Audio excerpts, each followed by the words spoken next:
Okay, so Adrian in the USA had bought a Danhag W-Bus Wi-Fi controller, only it doesn't work. And the reason it doesn't work is that the GSM networks, the networks have been turning off all the old 2G, 3G and all that stuff.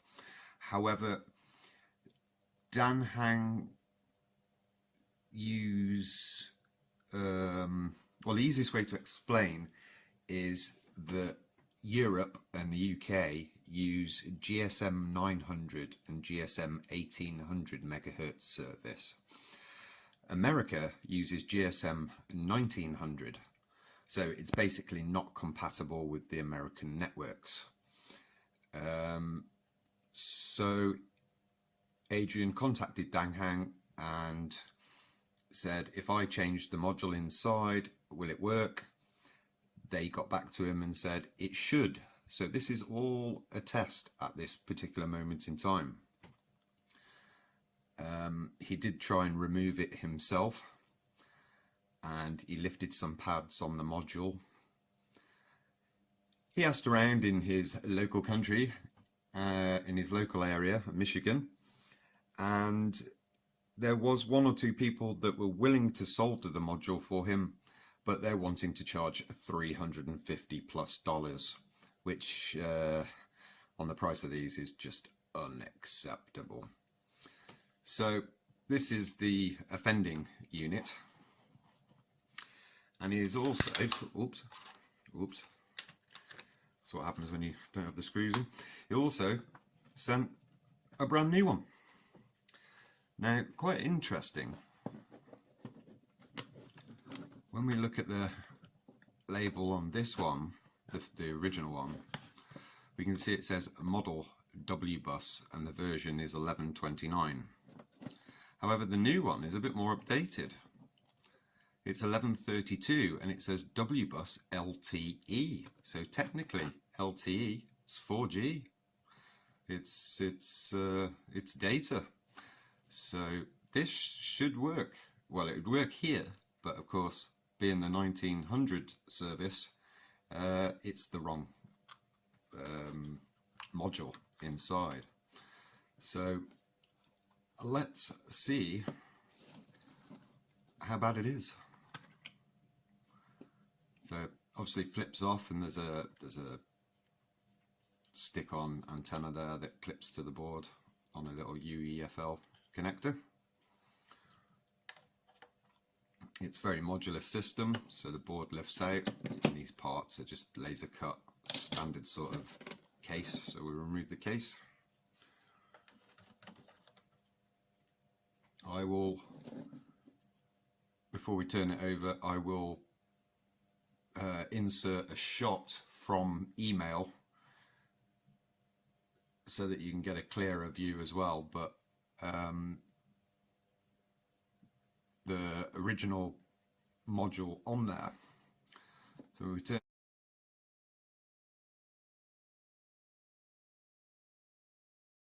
it over.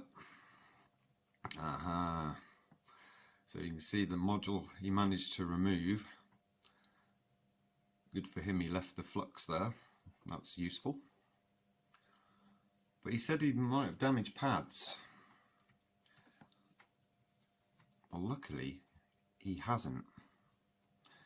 So you might think there's a pad there and there missing, and maybe there, and here, and here. But in actual fact, they're the pads off the old module. The pads on the board are all intact, which is lucky. So he sent me some of the newer modules that should work. There's one. And of course, them little bits on the board are them pads off the bottom. So he got lucky, he broke the actual module and not the board. So we will clean the board, we will paste this up, and we'll hot air it into place. and then it will be going back, and hopefully it all works when it's back in the USA. So here we go.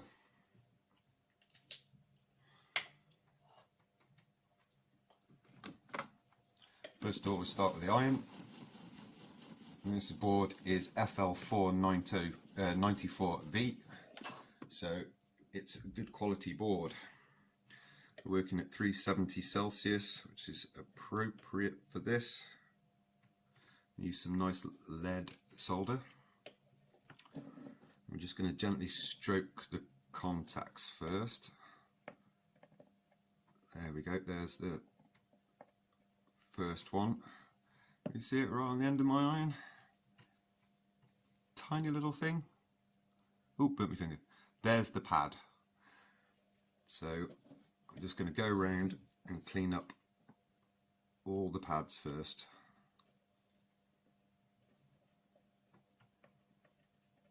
That's that side done. Plenty of flux, can't stress that enough. The dwell time is not as long as you'd like, because the board, you don't want to start lifting any pads.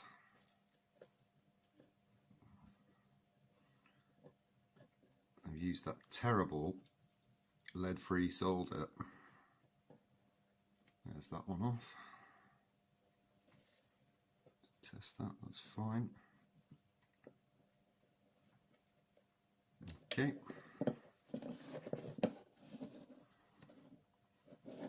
Trying to stay in shot.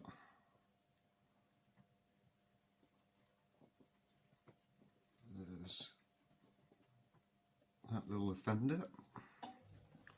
Okay. Now our braid. You can't use cheap braid. Never use cheap braid. Cheap braid will catch and lift pads. So we use Kenwick, very high quality, and just to make it even more efficient, we saturate it in good quality rosin like that. So just carefully braid the pads off.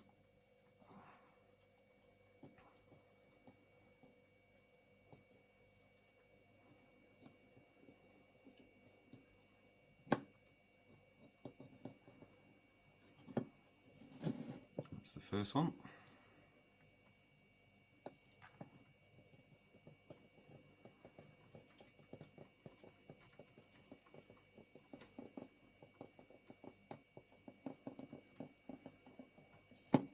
That's the second one.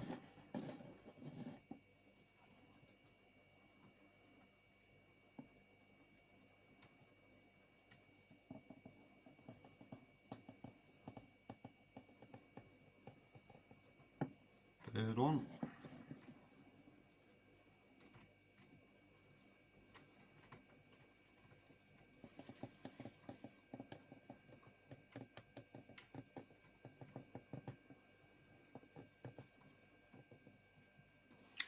Lovely.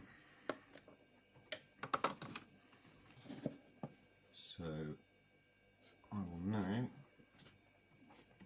because there's a lot of flux on there, get some acetone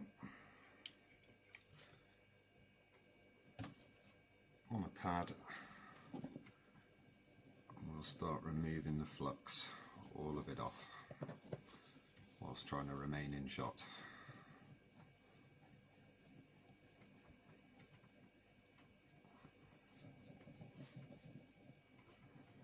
Look at that.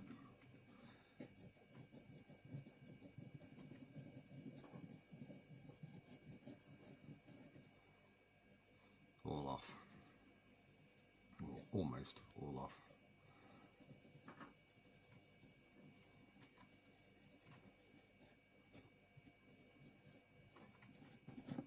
There we go. Of course, this sort of stuff, you have got to have a steady hand. You don't need professional hundreds of pounds worth of equipment. There we have it. Pads are all in good nick. They've all been flatted. They're all cleaned. We're ready to go. Of course, the iron I use, PX988 from Danhag, running at 370. It uses the standard older Heiko tips and stuff, which is Ace, but this is a mains iron. It's 90 watt, so it gets the job done. Absolutely perfect. Righty ho. So best way to put one of these down is using liquid solder paste and actually reflow it properly. So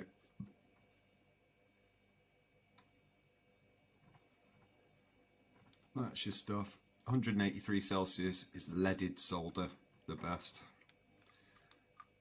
So put a fine little dot on each one rather than a line. The reason for that is we don't want to put too much on. This is it's flat. If we put too much on, it'll be all bubbly. It might, yeah. So just the right amount and a steady hand.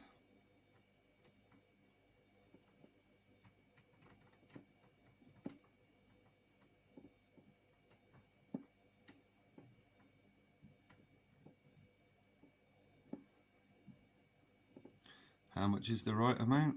Well, it takes practice.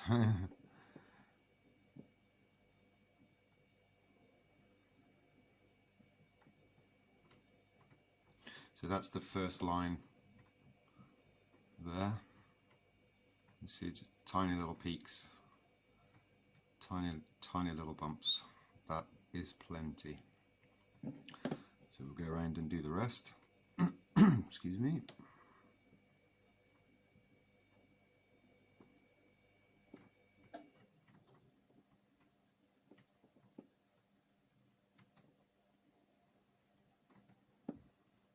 You said other people use a technique where they'll load their iron with solder and then flux and brush past to in effect make solder bubbles, balls on the actual pads. Then they'll heat it and push it down. That is effective, it works, but I've found it doesn't work as good as this. And of course, if you're going to try it with lead-free solder off an iron, forget it. You'll cook the board, split the wires, just burn it before you actually get it to solder properly. At least using this proper leaded lower temp solder paste, it has flux, which is a no clean flux, and of course being the leaded, doesn't take all that heat to get it to solder correctly.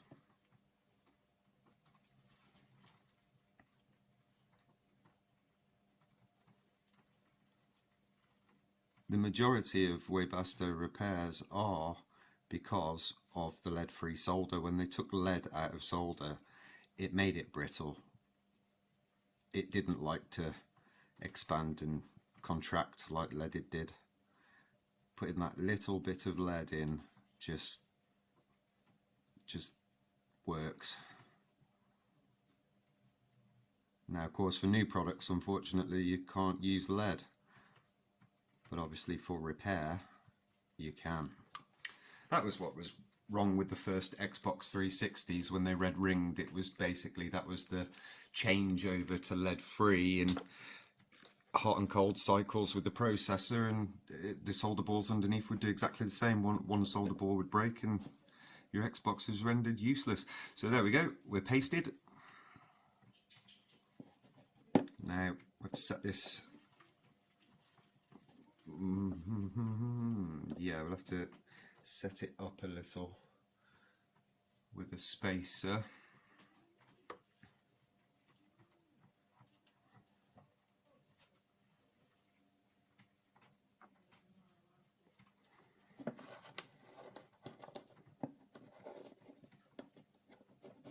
Gonna work? No. Find something else.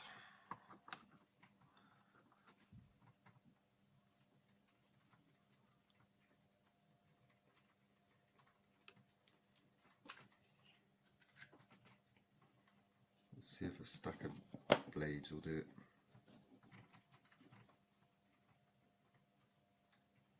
That's okay.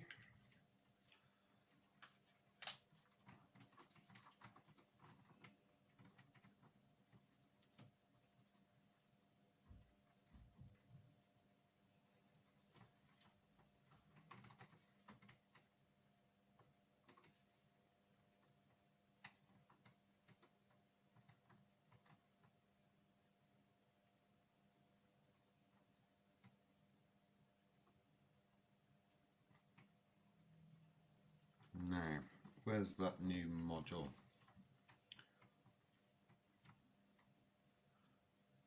Okie dokie. So, the new module will be sat this way. So, we've got to get it pretty close first. So we come in like so and drop. And then carefully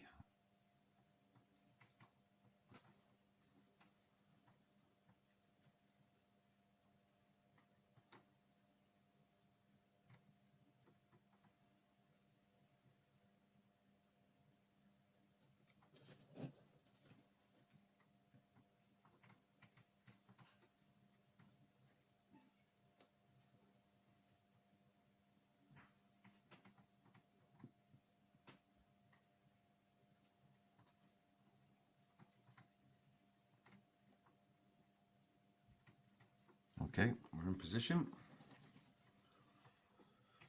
So, going to set, I looked at the data sheet for this, so I'm going to set the hot air to 250.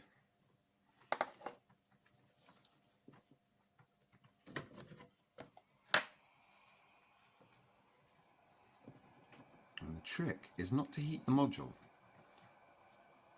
The trick is to start heating the board first. We want the heat in the board.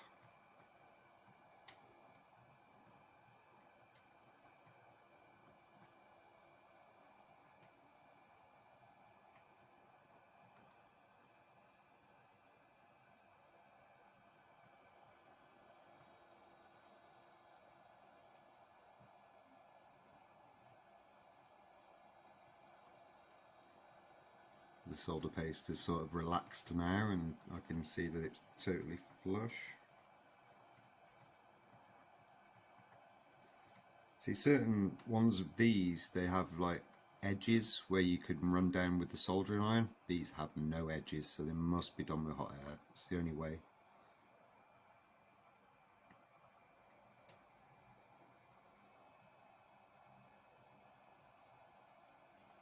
There we go, we're actually slipping into place now.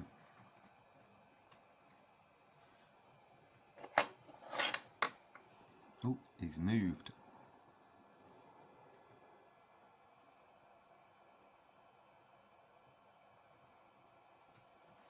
Which is okay.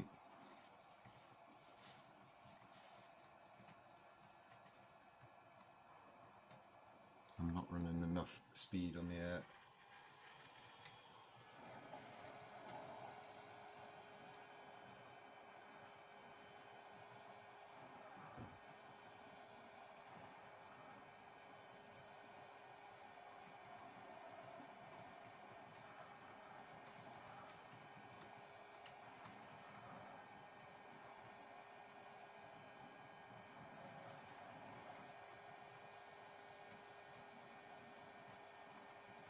I even need to change my nozzle.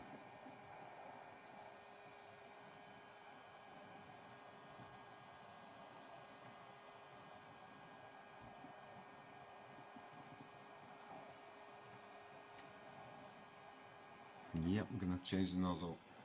I'm not getting enough heat in it.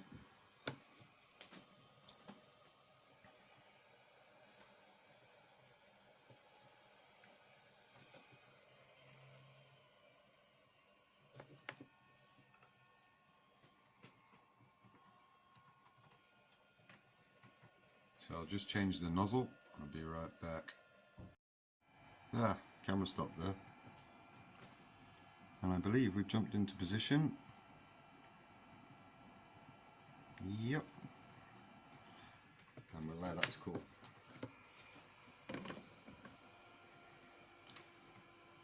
I had a little camera error there and had to change the nozzle, so now I know what I'm doing. The new one shouldn't be too much of an issue. Now we have a few balls there that I will remove that squeezed out when it jumped into position, which is lovely. And just let it cool there for a minute or so.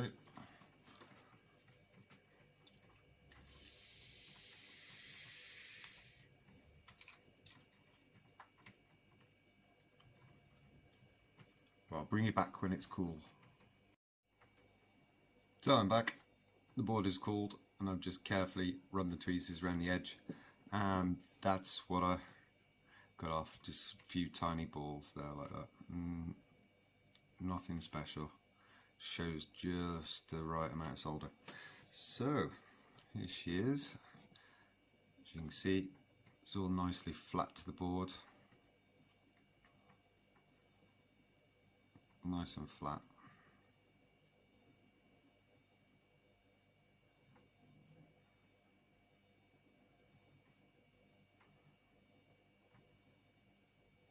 So another little clean round and a quick check of other components, and that is completed, and then we'll move on to the next one. You don't need to see the cleaning of this. Okay, so that was a little learning curve from me there. Needed to have all the nozzle off so we could get the heat in properly. We had a little slippage there, which isn't really an issue if it jumps into place, which it did. So what we're going to do now is the new unit. So remove one off and replace it, so from scratch basically. So questions on a postcard. Am I going to flux it? No, we're not soldering, we're just removing. So no flux. Flux will just make things messy.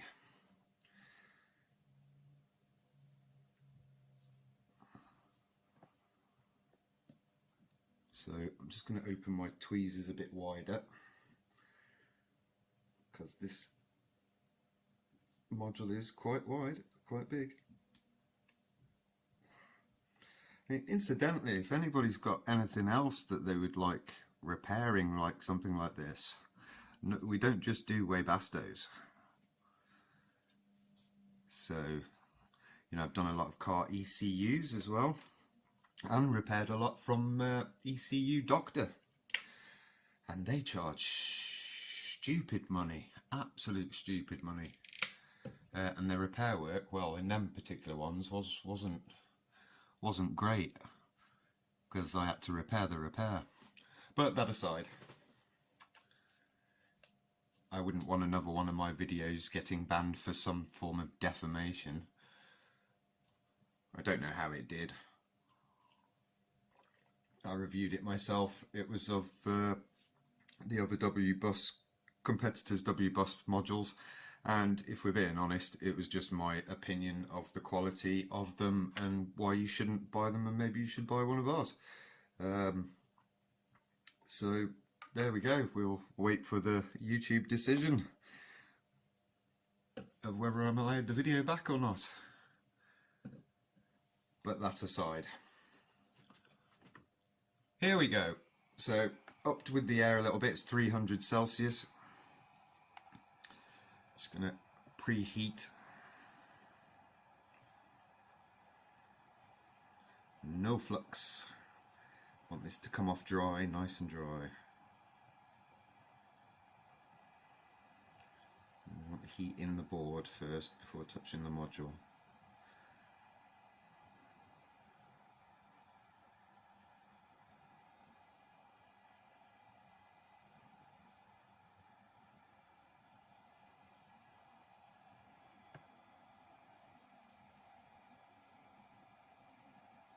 You see the label starting to lift, and that's the excess heat. There's not a lot we can do about that. They soldered it with lead-free solder, so every now and then I'm just going to bump the module to see if it's ready. And definitely make sure that it's hot enough before you attempt to lift it, or you can pull the pads, and that's not what we want.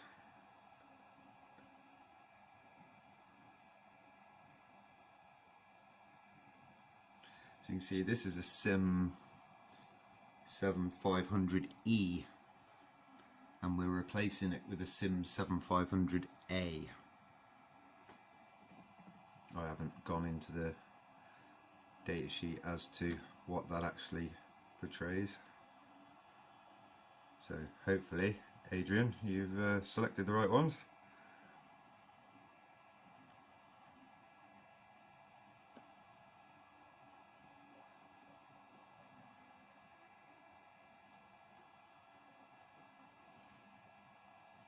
Probably a good stage now, little tip, is to hold the module and it will drop off the board itself when it's ready. So just a gentle lift up.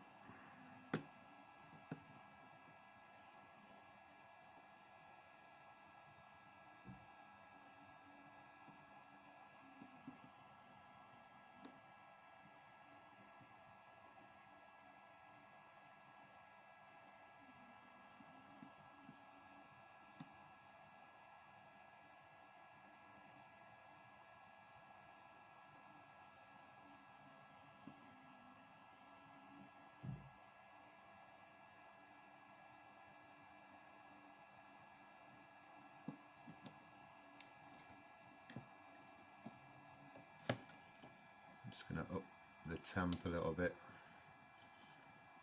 Steady lead free. So we're at 330.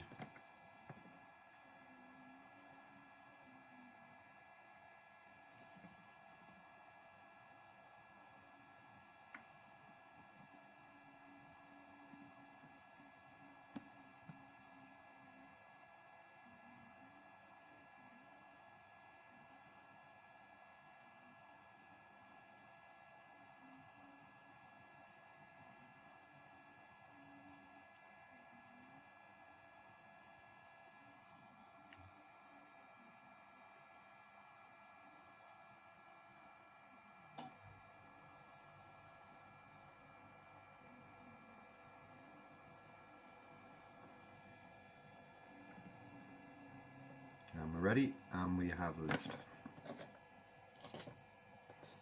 And that's that. We'll allow it to cool.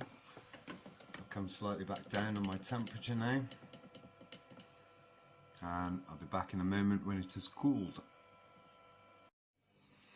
Okay, we're back. It's cooled off somewhat now. So, I mean, you can see the extra heat required to get the lead-free solder off. It damaged the sticker there a little bit, like discoloured it. But as you can see by the module,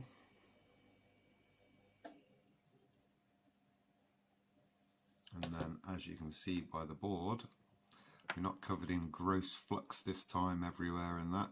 It's just a nice dry lift, nothing else disturbed. So same procedure.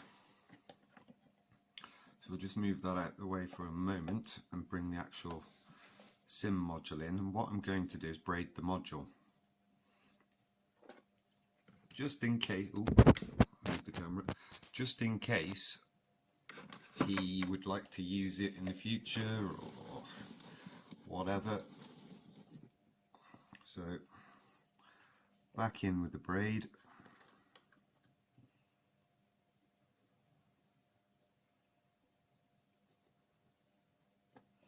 That's that side done. Gotta make it look easy. Tell you what, it's not when you first start. But like anything, once you've done it for a while, you can almost do it with your eyes closed.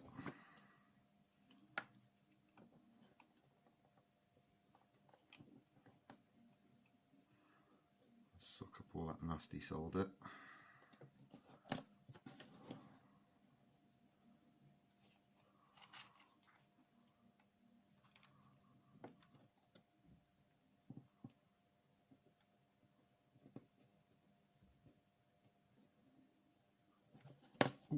That was warm, just like that.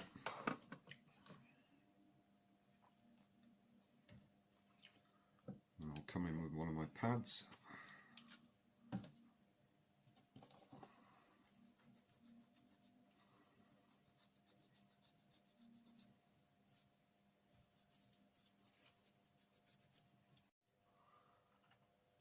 So, that's the module cleaned. Sorry, I think it's the card, so I've changed the memory card. I believe I had just finished doing the module and I'd gone around the board there, and I realised it had stopped again, so apologies for that. So we're nearly done. There's just one line to do, so we'll get that done, and hopefully the video doesn't stop again. So that's it, all braided up now. So come in with the pad and a little acetone. Just remove any excess flux.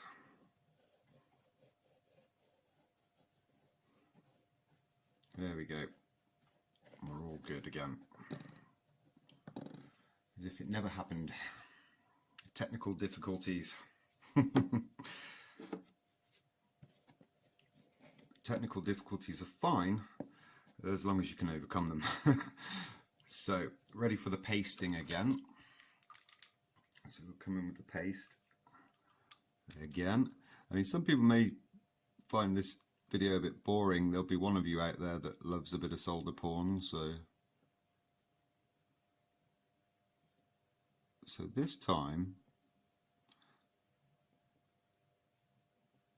we'll see, hopefully, it jump into place and not slip.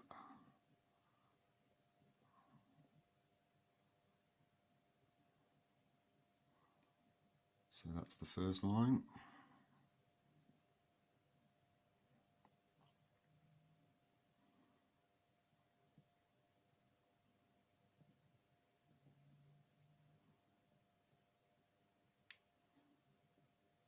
Nice sticky paste.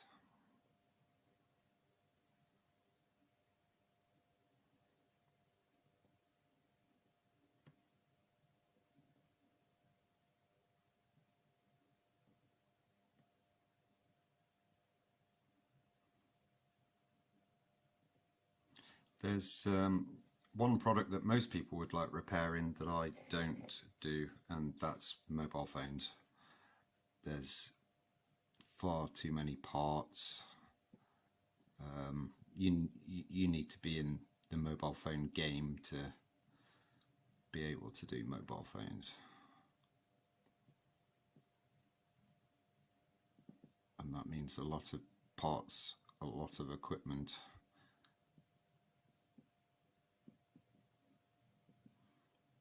This board, the smallest components are 0805, so it's not small by any means.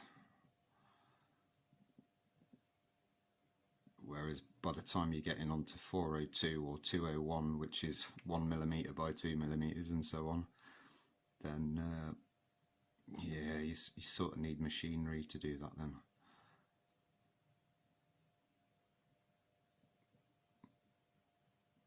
So through hole to 402, no problem.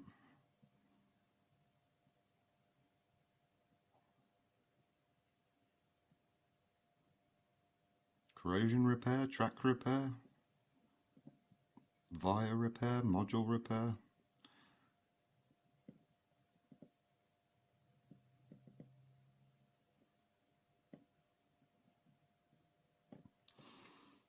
CPU and chip replacements, no problem. And maybe not as expensive as you would think. So there's the, let's try and paste it, just move that to the side. So there's the module we removed, so SIM7500E with now a scorched label, and then bringing in with the new A, ready to go, brand new module again. So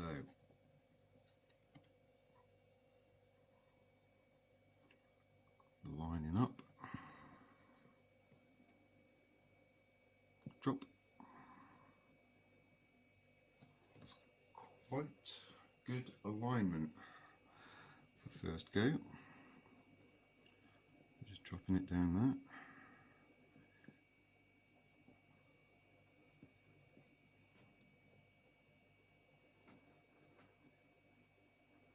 That looks pretty good. Slide over a bit. Okay, off with the hot air. Preheat the board. Now when it's up to temperature, you'll see me bump it and it will sort of jump and stay in place.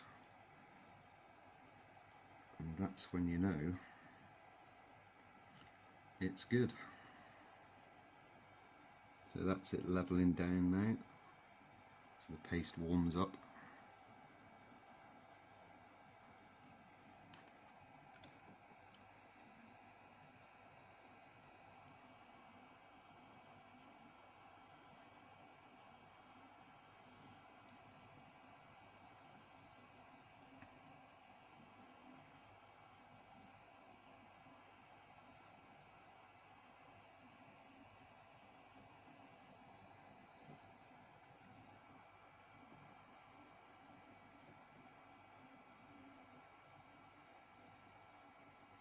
See, most people use too much heat and then try and rush this stage. I don't care if it takes 50 seconds or 5 minutes. As long as we get a nice, every single pad goes and does what it needs to do.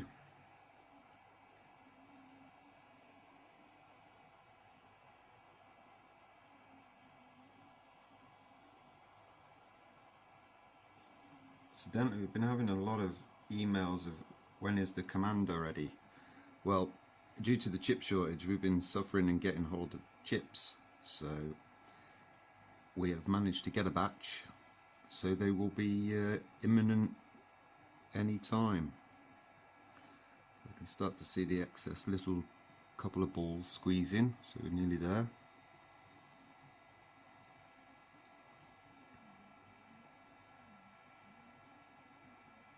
This time we didn't jump to the side, which is great. We're flat down. Now I'm just going to gently bump the module. And you see it floats like that? It's floating, floating under its surface tension. We're done. So, same procedure. I'll come back when it's cooled slightly.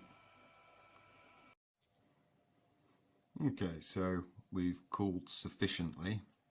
So I'm just going to run the tweezers down the edge. See if we can get this in shot.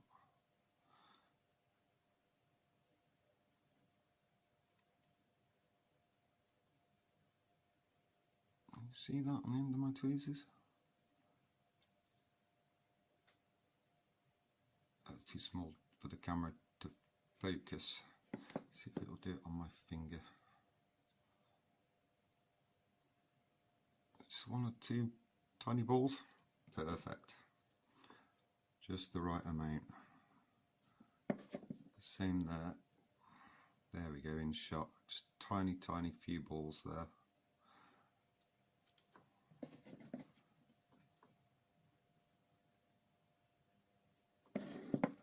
Again, just a few micro balls.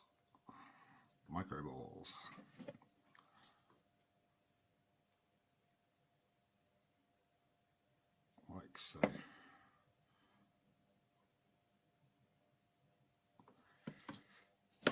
So it's down, it's on, very nice, very flush. We saw it bounce and jump, so it's all into place, leveled itself perfectly, like so. Everything's fine this side, didn't overheat it, tiny little heat mark there, but other than that you can see with the lead solder how easier and less heat that's required to get it soldered. So oh, is there a little ball there? The camera show me a little ball.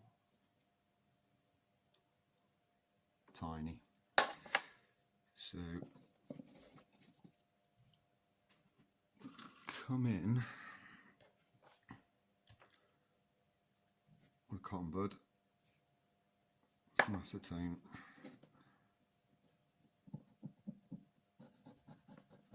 and if there's any flux that had come out or whatever,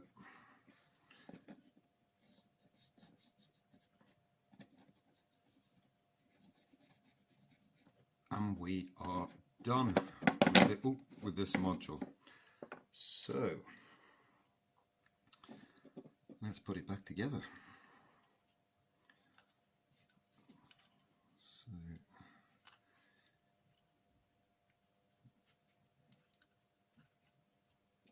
just clip on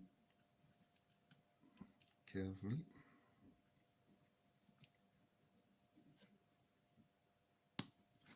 Clip the antenna back on, back into its holder.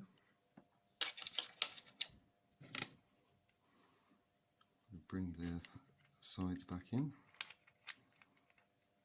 the right way,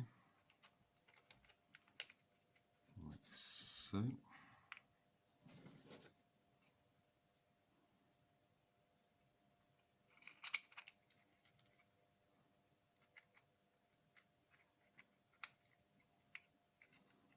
And like so. And Danhag's at the top. So it goes that way, like so.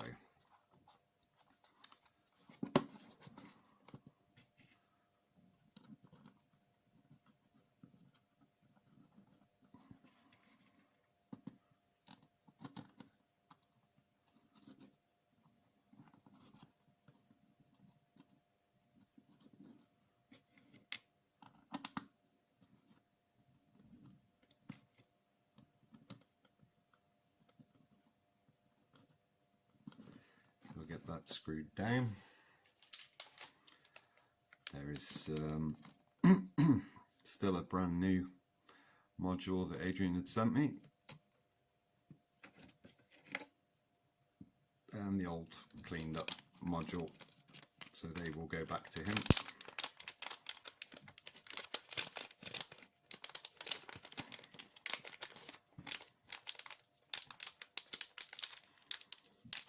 And if this works, then I will update the description on the video in a couple of weeks.